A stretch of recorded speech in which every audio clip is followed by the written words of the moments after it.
अब कहते दूसरे दिन में 11 कर्तव्यों की बात आती है। लक्ष्मी सुरेश्वर जी महाराज साहब अष्टानिका प्रवचन में दूसरे दिन में क्या कह रहे हैं कि हम सबको साल भर में 11 कर्तव्यों का पालन करना है। ये हमारे 11 फर्ज है, ये फर्ज निभाना है सब हमको। पहला फर्ज क्या बताया? संग पूजा। ये 11 कर्तव्य है ना, हम जाने अनजाने में पाल रहे हैं, हमको पता नहीं है। अभी अभी आप सबने चढ़ावा बोला, इसमें से कौन सा कर्तव्य हुआ? बोलो। श्रोत भक्ति, वेरी गुड। आपने अभी अभी चढ़ावे बोले तो आपने किसकी भक्ति में लगाया पैसा? अब जब 14 सपनों उतरेंगे तब देव द्रव्य की वृद्धि होगी। या प्रवचन के बाद अगर प्रभाव न होती तो क्या होगा? संग पूजा होगा कि नहीं? घर में पालना जी आते हैं, बारह सूत्र कल्प सूत्र आते हैं, तो रात को हम क्या करते? सोते हैं क्या? तो क्या कर्तव्य होगा कि नहीं? ये सब कर्तव्य हम कर रहे हैं पर हमें होश नहीं है कि हम कर रहे हैं। हमारा ये सब गोठवना हो गया है हमारे विधि विधान में, पर हमें बोध नहीं है कि ये सब हो रहा है। अनजाने में हम ये 11 कर्तव्य कर रहे हैं, जाने अनजाने। अब हमें 11 कर्तव्य क्यों करना चाहिए इसको सुनना है, बराबर। संग पूजा क्यों करनी चाहिए? संग पूजा में आप तिलक लगाकर प्रत्येक व्यक्ति को बहुमान करते हैं और प्रभावना कैसे देनी चाहिए? बोलो। याचक और दान, अगर वो दान होता तो ऐसे लेना और ऐसे देना, पर ये दान नहीं है। इसको क्या बोला है? संग पूजा, यानी जय जिनेंद्र, हाथ जोड़कर, देने वाला भी हाथ जोड़कर और लेने वाला भी। पर अब यहाँ पे कैसा होता है? अरे धक्का मुक्की, पहला मेरे को दो। हम किस क्लास के? प्रभावना की लाइन से पता चल जाएगा। हम बिजनेस क्लास के हैं, इकोनॉमिक क्लास के हैं कि चीफ क्लास के हैं? हाँ, प्रभावना की लाइन में अगर आपने धक्का मुक्की करके प्रभावना ली, मतलब समझ जाना आप किस क्लास के हैं। और जो शांति से धैर्य से खड़ा है वो समझ जाना कि वो किस क्लास का है। या देने वाला कोई दाता नहीं और आप कोई याचक नहीं, आपके घर में कोई कमी नहीं है। 10 रुपए की प्रभावना नहीं मिले तो आपको कोई फर्क पड़ने वाला है? 50 रुपया नहीं मिले तो क्या होने वाला है? कुछ नहीं होने वाला है। पर हमारी जो पड़ा पड़ी है ना, वो बता देती है कि हम किस क्लास के हैं। तो देने वाला भी कैसा दे? बहुमान पूर्वक। और लेने वाला भी कैसा दे? बहुमान पूर्वक। क्यों संग भक्ति करनी है हमको? संग पूजा क्यों करनी है? क्यों संग का बहुमान करना है हमको? Very good, very good, very good. कहते हैं कि जो चतुर्विध संघ में जो भी आत्माएं होती है वो निकट में मोक्ष पाने वाली होती है। उसी का तो जन्म जैन कुल में होता है। जिसका पुण्य भाग्य जगा हो वही जैन कुल में जन्म लेता है। नहीं तो हिंसा करने वाले, झूठ बोलने वाले, पाप करने वाले, शिकार करने वाले, कत्ल करने वाले लोगों की कोई कमी है क्या?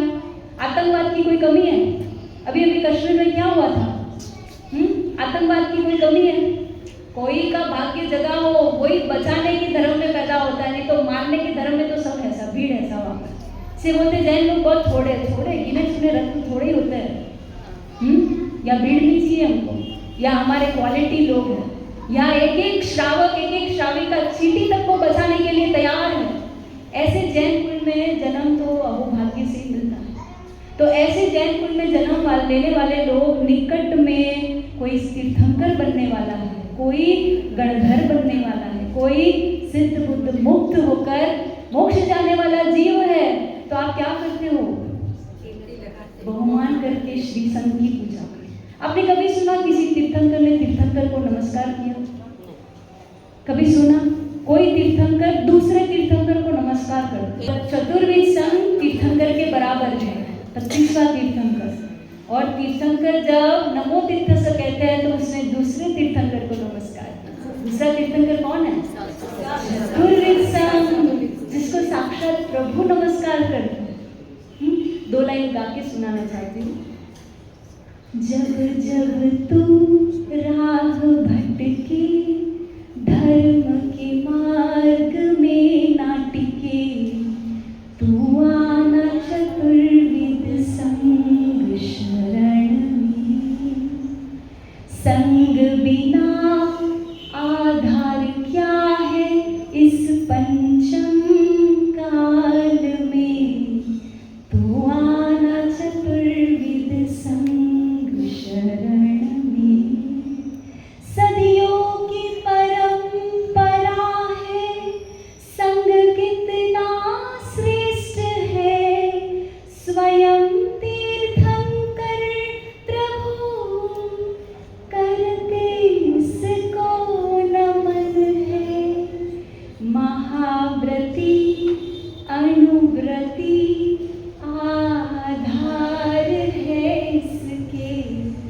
तू आना चतुर्विध संग शरण में।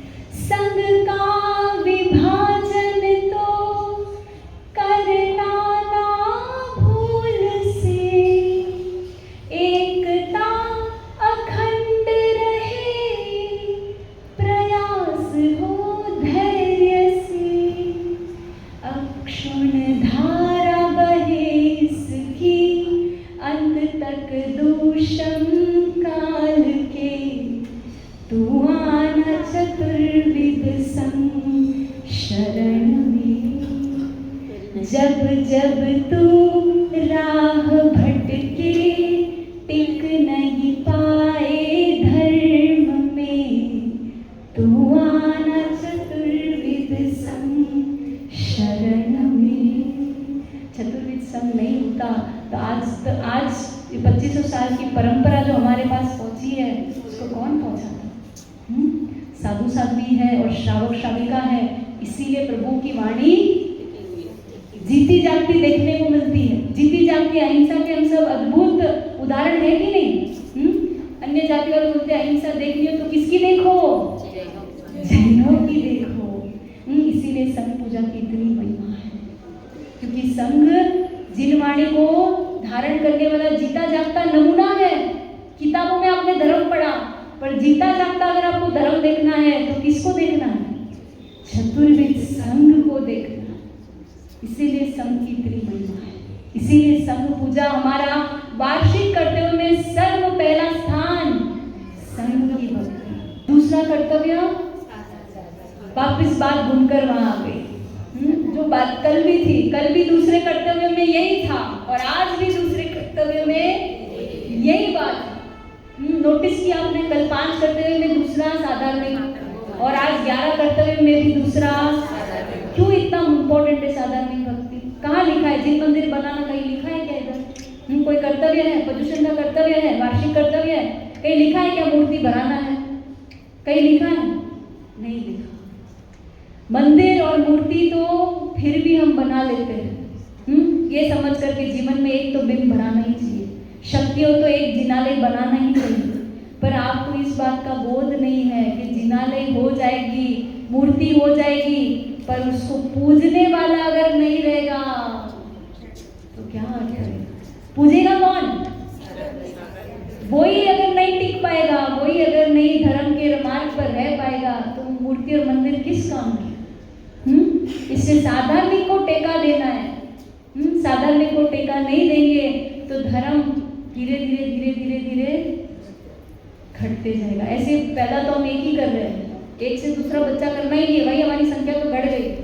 और जो है जो जिनको सहयोग की आवश्यकता है उनको हम सपोर्ट नहीं कर रहे हैं, तो वो भी क्या कर रहे हैं? धर्म परिवर्तन कर रहे हैं। क्योंकि जहाँ से सहयोग मिलता है मजबूरी में लोग को जाना ही पड़ता है। दूसरे कर्तव्य कौन सा है? यात्रा त्रिक। यात्रा त्रिक में 3 आ जाता है, अष्टानिका यात्रा, रथ यात्रा और तीर्थ यात्रा, 3 आएगा। अष्टानिका यात्रा में 8 दिन का महोत्सव, परमात्मा का जिनेंद्र भक्ति महोत्सव करना चाहिए। जब भी आपके घर में कोई अनुष्ठान हो, कोई प्रसंग आता है, मानो आपका बेटा विदेश में पढ़कर आया, तो आप क्या करोगे? गेट टुगेदर करते हो, पार्टी करते हो कि नहीं? घर में कोई भी प्रसंग बनता है तो आप सबको बुलाकर सेलिब्रेट करते हो। तो साल में एक बार जिनालय में भी सेलिब्रेशन होना चाहिए। अष्टानिका महोत्सव आपको शक्ति हो वैसा, नहीं तो सामूहिक रूप में भी अष्टानिका महोत्सव कराना चाहिए। ये कर्तव्य भी हम करते ही है। लगभग पर्युषण महापर्व के बाद तपस्या के निमित्त में बहुत संघों में पंचानिका महोत्सव, कई अष्टानिका महोत्सव होता है कि नहीं? दूसरा है रथ यात्रा, परमात्मा की जाहो जलाली को दर्शाते हुए, है ना। मंदिर में तो भगवान की भक्ति बहुत हुई है, भगवान को रथ में बिठाकर सभी जैनेतर लोग भी परमात्मा के दर्शन कर सके, ऐसा आडंबर सहित परमात्मा की रथ यात्रा करनी चाहिए। तीसरे में क्या है? तीर्थ यात्रा। आपने कभी कलकत्ता का रथ यात्रा सुना है? नाम सुना है? पूरे भारत में ऐसा रथ यात्रा नहीं होता है। हो सके तो जिंदगी में एक बार कार्तिक पूर्णिमा के समय में कलकत्ता सिटी में रहना। हमने वहाँ 3 चतुर्मास किए हैं। कलकत्ता शहर में जो सबसे मेन संघ है, बड़े बाजार का संघ जो है, वहाँ 200 वर्ष से ऊपर हो गए, वहाँ ये रथ यात्रा निकलती है प्रभु की। ऐसी रथ यात्रा पूरे वर्ल्ड में कहीं नहीं है। ऐसी भव्य रथ यात्रा, परमात्मा को हीरे की आंगी पहनाई जाती है। धर्मनाथ भगवान को पालकी में बिठाते हैं, धर्मनाथ भगवान सोने के हैं, हीरे पन्ने की आंगी, और स्वयं श्रावक उसको उठाते हैं। चांदी का रथ है, इतना वजन है, पर श्रावक उसको उठाते हैं। 5 से 6 किलोमीटर ये रथ यात्रा चलती है, और उसमें सोने चांदी के ही सारी चीजें हैं, उससे कम धातु की चीज ही नहीं है। और उसमें जितने भी जैन धर्म के जो भी मतलब सिंबल्स है, जो भी संदेश है, वो सारा दर्शाया जाता है। ऐसा भव्य रथ यात्रा आपने कहीं नहीं देखा होगा। ऐसे हमारे पूर्वज वहाँ के जो हीरे रत्न का काम करते थे, उन्होंने ऐसी यात्रा का जो है परंपरा चालू की है। इंद्र ध्वजा बोलते हैं कि उसमें हर एक साल में जैसे एक रथ यात्रा हुई तो उसकी ध्वजा उसमें ऐड की जाती है। तो ऐसे 200 से ऊपर वो हो गई है, तो इंद्र ध्वजा कम से कम 5 फ्लोर ऊपर चली गई है। और हर साल उसमें एक ध्वजा ऐड होती है। और कहते हैं कि ब्रिटिश के समय में ये चालू हुआ था, और उस समय में कलकत्ता में क्या चलती थी, ट्रैम चलती थी। और वहाँ पे ब्रिटिश गवर्नमेंट ने जैनों को सहयोग दिया कि आप ये रथ यात्रा निकालो, आपको 1 भी रुपया नहीं देना है, पुलिस फोर्स आगे और पीछे रहेगी, और म्युनिसिपल की 2 गाड़ियाँ आगे पीछे रहती है। हमारे ये 5 फ्लोर की ये इंद्र ध्वजा निकलती है, वहाँ सारी ट्रैम लाइन कट की जाती है। एक गाड़ी आगे रहती है, सारी वायरिंग कट की जाती है, और हमारा इंद्र ध्वजा सेफली निकलता है। और पीछे जो गाड़ी आती है वो उसको जोड़ने का काम करती है। ऐसे मतलब हमारे जैनों का क्या वर्चस्व था। राजाओं के जमाने में भी जैनों का ही चला, ब्रिटिश के जमाने में भी जैनों का ही चला है। पर आज पता नहीं जैन कहाँ खो गए हैं, कहाँ गुम हो गए हैं, कि हमारे एक तीर्थ हमारे हाथों से जा रहे हैं। हमारा गवर्नमेंट में हमारा वर्चस्व नहीं रह रहा है। कोई गवर्नमेंट का पद नहीं ले रहे, हम सिविल सर्वेंट कोई बन नहीं रहा है। तो क्या हो रहा है, अजैनों का ही राज चल रहा है। वहाँ हम मार खा रहे हैं, इसीलिए हमारे सारी धरोहर हमारे हाथ से जा रही है। तो कहते हैं कि ये रथ यात्रा हमारा कर्तव्य। उसके बाद तीर्थ यात्रा आती है। तीर्थ यात्रा में कहते हैं कि 6 पालित तीर्थ यात्रा ही वास्तविक तीर्थ यात्रा है। गाड़ी में, ट्रेन में, फ्लाइट में आप संग करते हो, वो संग नहीं है। आपको 6 का पालन करते हुए साल में एक बार पालित संग करना है। पादाचारी, एकल आहारी, भूमि संतारी, ब्रह्मचारी, सचित परिहारी और आवश्यक क्रियाधारी। आवश्यक क्रिया करना है, 2 टाइम प्रतिक्रमण करना है, एकाशना करना है, भूमि पर सोना है, पैदल चलना है। और फिर पैदल चलते चलते रास्ते में फलों का पेड़ है, पेड़ में से फल नहीं खाना है। प्यास लगे तो तालाब में से पानी नहीं पीना है। सचित परिहार, कच्चा पानी, कच्चे फल सब नहीं चलता है, श्रावकों को नहीं चलता है। इसे 6 पालित ही संग है। तो साल में एक शक्ति हो पाओ में, तो क्या करना चाहिए, चतुर्विध संघ के साथ सबको साथ में जाना है। आगे पीछे तो हम सब जा ही रहे हैं, जिसको जब अनुकूल होता है वो सुबह दोपहर शाम जिसको जब जाना है जा ही रहे हैं। पर गुरु का क्या आदेश है, हम सबको साथ साथ में जाना है। महिमा तो चतुर्विध संघ की, अकेले श्राविका की भी कोई महिमा नहीं है, अकेले साधु की महिमा नहीं, अकेले श्रावक की महिमा नहीं, और अकेले साध्वी की भी महिमा नहीं है। महिमा तो चतुर्विध संघ की है। तो अगला कर्तव्य क्या है, स्नात्र महोत्सव। स्नात्र महोत्सव, स्नात्र पूजा किसको कहते हैं, भगवान की जो स्नान विधि है उसको हम स्नात्र कहते हैं, बराबर। तो स्नात्र महोत्सव क्यों करना चाहिए, भगवान को शुद्ध करना है क्या। ज्ञान कलश भरी आत्मा, आत्मा ज्ञान रूपी कलश है, क्योंकि आत्मा और ज्ञान 2 अलग नहीं है। आत्मा इज इक्वल टू ज्ञान, जैसे चीनी इज इक्वल टू मिठास, बराबर। मिठास कहाँ है, चीनी में। वैसे ज्ञान कहाँ है, अजीव में ज्ञान है क्या, जीव में ज्ञान है। इसलिए जीव इज इक्वल टू ज्ञान, आत्मा इज इक्वल टू ज्ञान। तो ज्ञान कलश भरी आत्मा, और रस क्या भरना है, समता रस भरपूर। और नहलाना किसको है, और क्यों नहलाना है, उनको सफाई करनी है, मेरी सफाई हो। स्नान में प्रभु का कराऊंगी, पर सफाई किसकी होगी, कर्म थाए चकचूर, मेरी आत्मा का मैल दूर करना है। प्रभु का स्नान जब जब मैं करूं तब तक मेरी आत्मा का मैल दूर। कहते हैं कि स्नान पूजा करने से चारित्र मोहनीय कर्म दूर होता है। चारित्र मोहनीय कर्म उदय नहीं आया, इसीलिए आप सबकी आज तक दीक्षा नहीं हुई। दीक्षा की भावना सबको है पर दीक्षा उदय में नहीं आती। तो कहते हैं कि भगवान का भाव पूर्वक स्नान पूजा करते हैं तो चारित्र मोहनीय कर्म दूर होते हैं और आपका चारित्र उदय में आता है। बढ़ते आगे कर्तव्य की ओर। देव द्रव्य की वृद्धि क्यों करनी चाहिए, बोलो। मंदिरों का जीर्णोद्धार हो सके, जो मंदिर है उसका रख रखाव हो सके। मंदिर संबंधी सारे जो भी हमको आर्थिक सहयोग चाहिए वो सब देव द्रव्य से होता है। बड़े बड़े तीर्थों का उद्धार भी अलग अलग संघों के देव द्रव्य से जाता है कि नहीं। जहाँ पे मंदिर नहीं है वहाँ पर, जहाँ देव द्रव्य वहाँ से पैसा जाता है कि नहीं, मंदिर का निर्माण होता है कि नहीं। तो इसलिए हमको देव द्रव्य की वृद्धि करनी है और हम पर्युषण महापर्व में इसकी वृद्धि करते हैं। 5वें दिन ये कर्तव्य चौथ स्वप्न और पालना जी बोलते हुए ये कर्तव्य करते हैं। फिर अगला कर्तव्य कौन सा, महापूजा।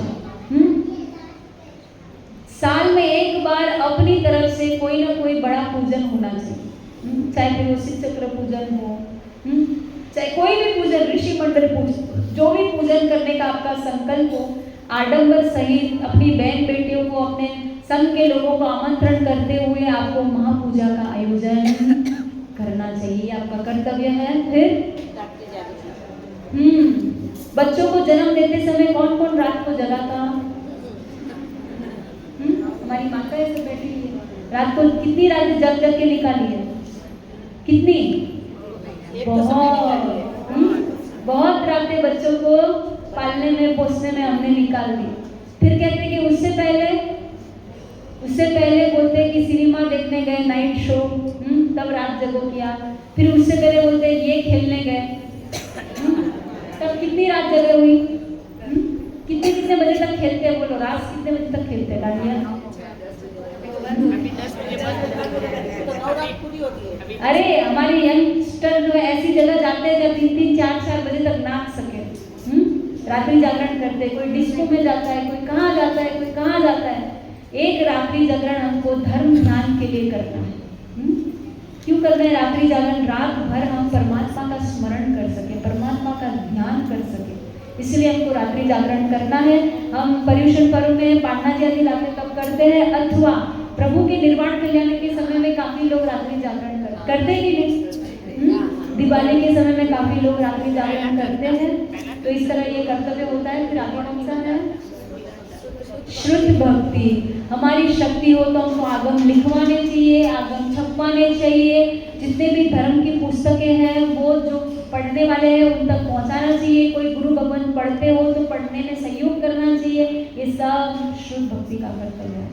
हमको ज्ञान चढ़ता नहीं है, ज्ञानावरण कर्म हमारा भारी है, उसका निवारण करने के लिए हमको क्या करना है? शुद्ध की भक्ति करनी है। ज्ञान बिना पशु सारिखा, जानो इन्हें संसार। फिर कहते हैं कि ज्ञानी श्वासो श्वासमा करे कर्म नो छेह, पूर्व कोटि वर्षा लगे करे देह। अगर आपको ज्ञान नहीं होगा तो अज्ञान स्वरूप में आप पूर्व कोटि वर्ष तक भी आप साधना कर लो, आपको वो फल नहीं मिलेगा जो फल ज्ञानी श्वासोश्वास में प्राप्त कर लेते हैं। तो हमको किसकी आवश्यकता है? ज्ञान की आवश्यकता है। पर ज्ञान की आवश्यकता में बीच में आ कौन रहा है? ज्ञानावरणीय कर्म। और उसको तोड़ने के लिए हमको क्या करना है? शुद्ध की भक्ति करनी है। आगे क्या है? उद्यापन। आप सब छोटा मोटा कोई ना कोई तप तो करते ही रहते हैं। जैन कुल में जन्म लिया मतलब कोई ना कोई किसी ने छोटा मोटा ही सही तप अवश्य किया। तो उस तप की खुशी आपको जतानी है। मेरा ये तप पूर्ण हुआ, मेरा वो तप पूर्ण हुआ। सम्यक तप की खुशी जताने के लिए सम्यक दर्शन, सम्यक ज्ञान और सम्यक चारित्र के उपकरण को बांटना चाहिए। सम्यक दर्शन के उपकरण कौन से हैं? मंदिर संबंधी जितना भी सामान है वो सब सम्यक दर्शन उपकरण है। फिर सम्यक ज्ञान का, ज्ञान संबंधी ठमनी, कवली, नौकारोली, पाटी, पोती, ये सब सम्यक ज्ञान का उपकरण है। फिर सम्यक चारित्र का, चारित्र के जो भी उपकरण है वो सब सम्यक चारित्र के उपकरण में आ जाता है। तो जब जब आप सम्यक तप की आराधना करते हैं, उस तप की पूर्णाहुति की खुशी में आपको उद्यापन करना चाहिए। अब कहते हैं कि मेरी तो शक्ति नहीं है, तो आप ये दान करके भी, एक उपकरण भी दान करके आप उद्यापना कर सकते हैं, क्योंकि यहाँ जैन धर्म में क्वांटिटी की नहीं, भाव की शुद्धि चाहिए, क्वालिटी चाहिए। आप एक वस्तु भी दे रहे हो, आपका भाव कैसा है? भाव की महिमा है। ये क्रिया प्रदान धर्म नहीं है, ये भाव प्रदान धर्म है। भाव प्रदान धर्म में भावों को ही मुख्यता दी गई है। एक बहन कल आई, महाराज साहब मेरे को स्तवन सिखा दो। यहाँ में से कोई बहन है, आई महाराज साहब मेरे को स्तवन सिखा दो, पर मेरा राग अच्छा नहीं है। मैंने बोला चिंता मत करो, भगवान को आपके राग की आवश्यकता नहीं है, क्या चाहिए? तो भाव को शुद्ध करना है। उद्यापना के बाद क्या है? शासन प्रभावना। क्यों करनी चाहिए हमको शासन प्रभावना? जैन धर्म का जय जयकार हो और लोग जैन धर्म को फॉलो करने के लिए उनका भाव जगे। महिला सुंदरी ने क्या किया था? जैन धर्म की हिलना हो रही थी तो क्या किया था उन्होंने? शासन की प्रभावना की नहीं? उनके निमित्त से कितनी जैन धर्म की वाहवाही हुई थी। आपके निमित्त से जैन धर्म की वाहवाही हो या न हो, पर निंदा कम से कम वो तो नहीं होनी चाहिए। आपकी वजह से शासन प्रभावना हो कि शासन हिलना नहीं होनी चाहिए। लोग अभी क्या करते हैं? पर्यूषण में तप करते हैं और फिर पाड़ने में कोई संयम नहीं, जो आए अंदर फिर बीमार हो जाते हैं। फिर लोग किसको कोसते हैं? धर्म को, तपस्या को। आपको देखकर लोगों को तप करने का भाव जगना चाहिए कि जाना चाहिए? पर आपने अगर पाड़ने में संयम नहीं रखा तो भाव आएगा कि जाएगा?